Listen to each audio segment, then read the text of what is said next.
Book 101 is all about the books that are read for the last 40 years. So today I have my special guest. She is the author of several books, and of course, the latest one, Strange. How strange female friendships are mented or ended. No other than Miss Susan Shapiro Barash. Welcome to Book 101, Miss Susan. And can you please introduce more about yourself? Thank you for having me on. Well, Estranged is actually my 18th book and it's my 14th nonfiction book. And all of my nonfiction is about how women are positioned in contemporary society. So I've written several studies on the role of wife in America. I wrote a book called Tripping the Prom Queen: The Truth About Women in Rivalry. I wrote a book on sisters, a book on mothers and daughters called You're Grounded Forever, but first let's go shopping.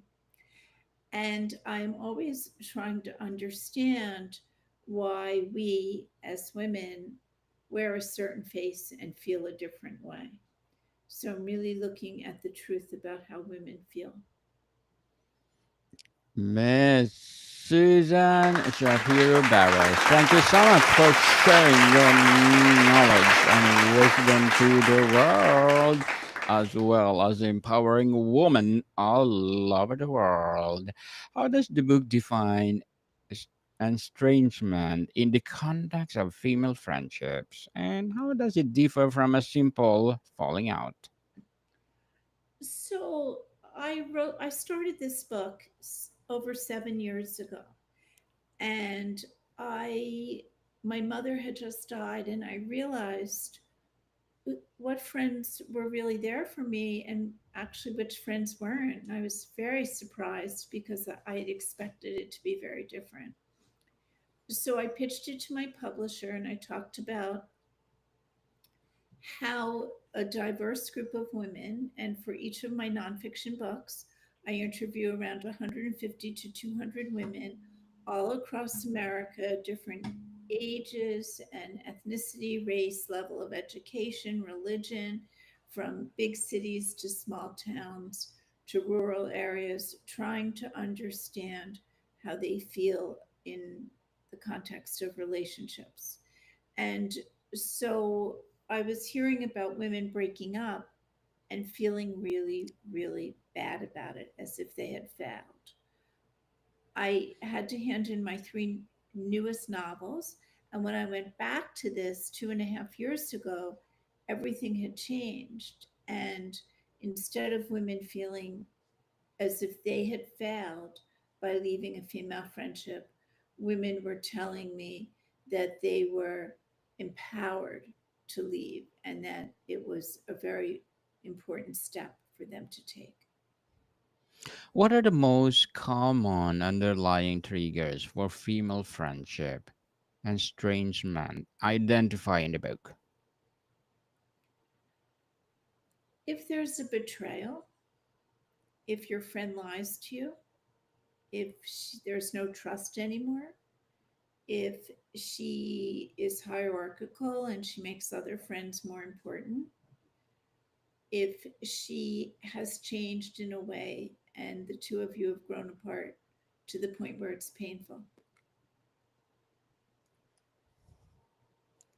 Miss Susan, how does the book argue that societal expectations of women? I'm sorry, say again? How does the book argue that societal expectations of women contribute to the pain and complexity of this Well, that's a really estrangement? good question. I believe that women are held to a certain standard in a patriarchal culture. You know, I was a gender professor until COVID for 24 years. And I have always looked at how women are placed in society. And we're expected to be good girls and pleasers. So a good girl or a pleaser would not fail at her female friendships. So this really contributes, what the societal expectation is, really contributes to how we have doubted leaving a friend, even when we need to go. That has been a long standing way of women approaching their best friends and the falling out. Miss Susan, why does the book suggest that friendship breakups often lack the closure or societal recognition typically afforded to romantic breakups? And what impact does this have? Well, 75% of the women with whom I spoke, and I have a questionnaire at the end of the book, so that's another 111 women plus the 150 in the book, they really said 75% said that it was easier to leave a romantic partner than it was to leave a best female friend. Interesting.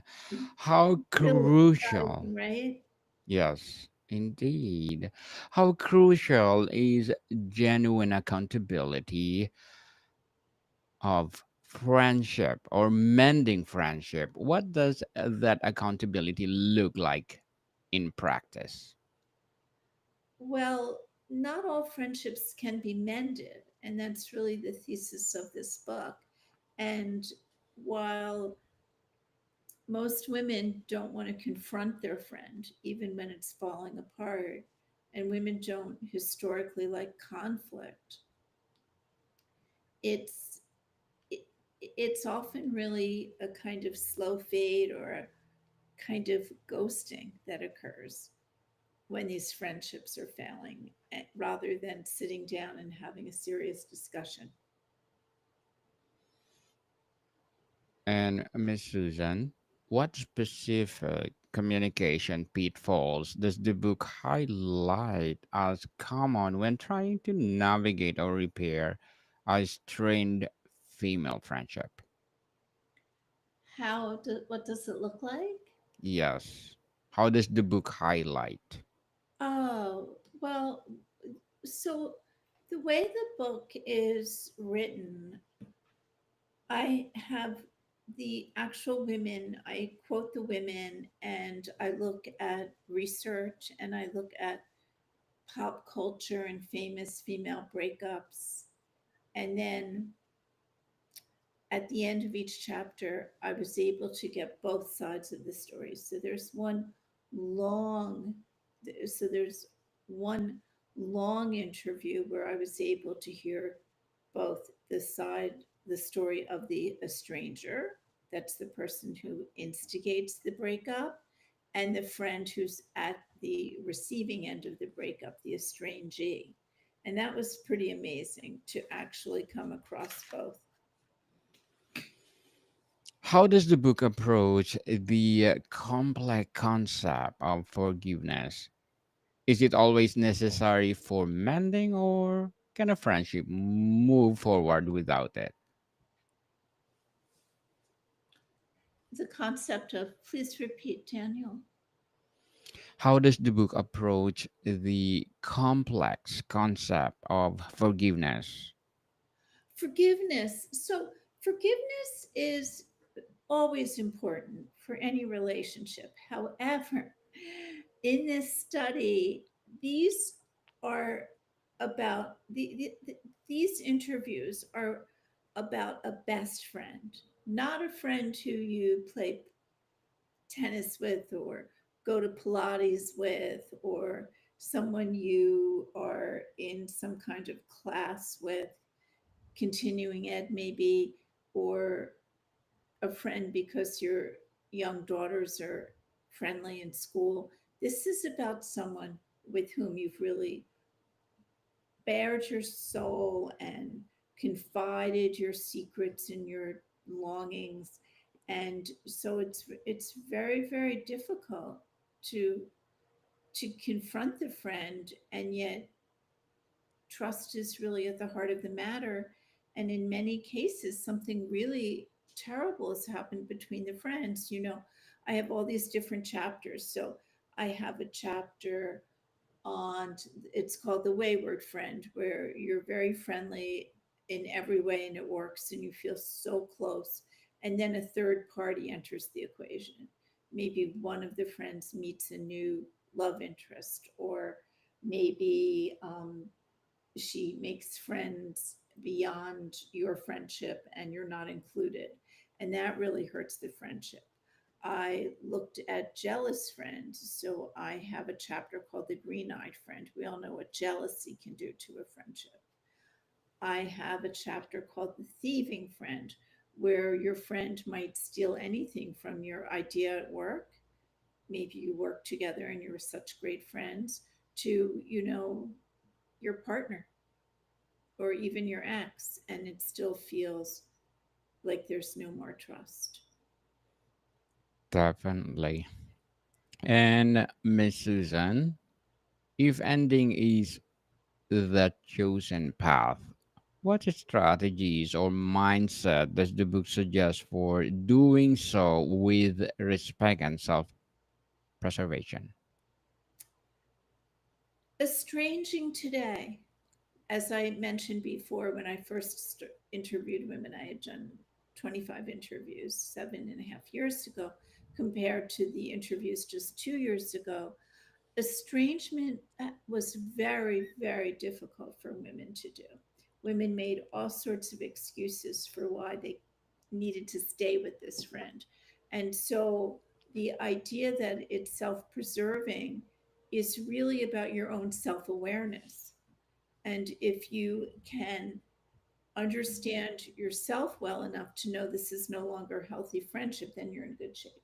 Then it's time to go and you know it. And how can you have healthy friendships unless you leave the unhealthy one? Very well said, Miss Susan. Very well said. Thank you. Beautifully articulated. How does the book validate and explore the unique grief associated with losing a deep female friendship, even if ending it was necessary? How does it validate the person who does it? Yes, It's really a journey to be able to leave a friend. So many of the women made, as I said, they make excuses, but the excuses are like this: we were best friends in kindergarten. Our mothers knew each other. Our grandmothers knew each other. We had our first children a month apart. We worked together and built our careers side by side. All sorts of reasons why you can't leave. And so by the time women leave, it's often after much self reflection and the realization that you can only preserve yourself and do better if you leave an, a very unhappy friendship. This takes really a lot of courage.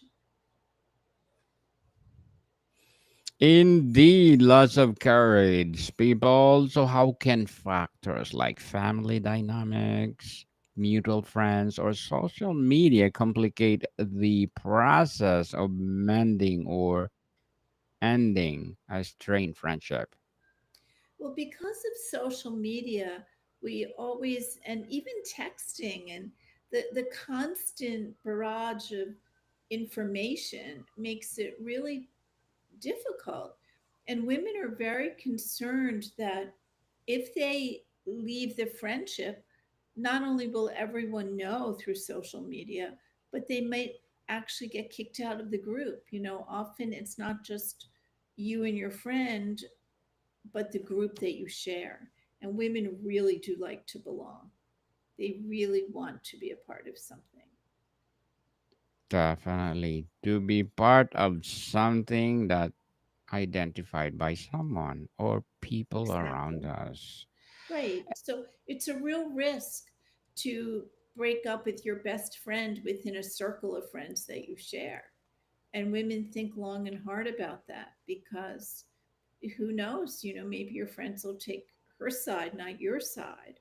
or maybe you won't be invited everywhere anymore because the two of you aren't speaking. So it's a very big step to estrange, but it's a very important step to take if the friendship is really harming you, not helping you. Miss Susan, as an author, what are your short term and long term goals? Well, I'll always be writing books because I love to write books. And when I write nonfiction, it's particularly intriguing to me because I love to hear from women across the country and to learn how they feel. And these are emotional issues for women that I'm writing about. So listening to them and understanding how we're all in it together is really very important to me. And for my fiction, I just love, again, female driven. So I just love to be in a mindset where I'm telling stories about women. Definitely. Good luck to your goals, Miss Susan, and looking forward for more and more success. And what will be your piece of advice for those people out there who want to be an author like you? Well, having taught writing for so many years to college students and having written for so many years, it's really important to just keep going, to make the time, even if you have a day job, even if you're tired, even if you're preoccupied. If you dream of being a writer, if you really need to write, I suggest that you always do it no matter what. Yes, people do it. Stop procrastinating. If you have the passion to write, just Exactly. like Never give up. Miss Never you got try and try until you succeed. Just like Miss Susan. And can you recommend a book that influenced your journey, Miss Susan?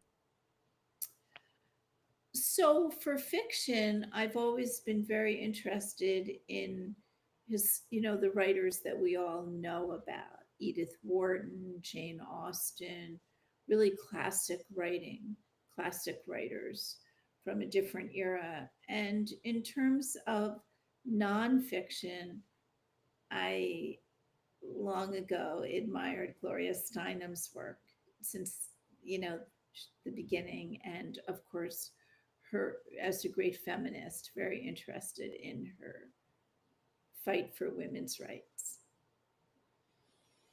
Well, thank you for that recommendation, Miss Susan. And does the book address how cultural backgrounds or values might influence the experience, expression, or resolution of female friendship and Yes, estrangement? I do. I really look at that. As I told you earlier, the it's such a diverse group of women with whom I've spoken for this book. And what's so fascinating about it to me is how we all long for the same things, even if we come from a different culture. And that is very strong relationships, really where we feel safe and secure and understood. Indeed. And beyond theory, what are some concrete actionable tools or strategies the book offers readers navigating their own strained friendships? So at the end of each chapter, I have sort of questions and answers that pertain to that particular chapter. And I hope that, so it's like part exploration, part guidebook. Miss Susan, before we wrap up our discussion for today, I'm inviting you to please do listen to my other podcast, people. My other podcast, because my abstract essay is already in fifth season, abstract poetry in second season, and my book 101 review in fifth season too. Comedy 101 in second season, and my food 101 in fifth season as well. Geography 101 in fourth season, and my baby podcast Law 101 and Mental Health 101. Love Letters in its third season. Movie 101 review and Music 101 in its fourth season. And Science 101 and Sex 101 in its first season. Please listen to them wherever you listen your podcast. Miss Susan, what do you believe is the most important or surprising message the book conveys about the nature, value, and fragility of female friendships in the modern world? That it's very real, that what goes on in these friendships is at the center of our lives. If life is a pie for women, which I believe it is, these female friendships are really a big piece. I mean, you know, marriages come and go if you choose to be married. And if you choose to have children, they grow up, they have their own lives. And work, we switch and we might live in different areas, but these friendships are meant to last and meant to be really a very safe haven. And so when that changes and it cannot be repaired or mended, it's important for women to know that that's something they can do, that they are not to feel judged, but to feel empowered when they leave an unhealthy friendship that was once great. Miss Susan Shapiro Barash, thank you so much for sharing your knowledge and wisdom to the world. So, can you please invite our listeners to support all your books?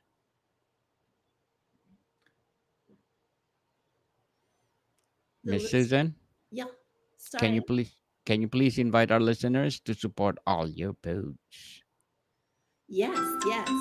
My website, can they go to my website? That would be great. I love to hear from readers at Yes. susanshapiroBarash.com and follow me on social media. I'm on Meta, Instagram, Facebook. Yes.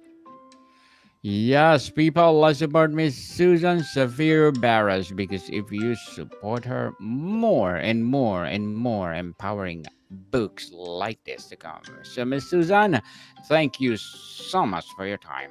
Thank you for inviting me on. Monica, people, see you soon.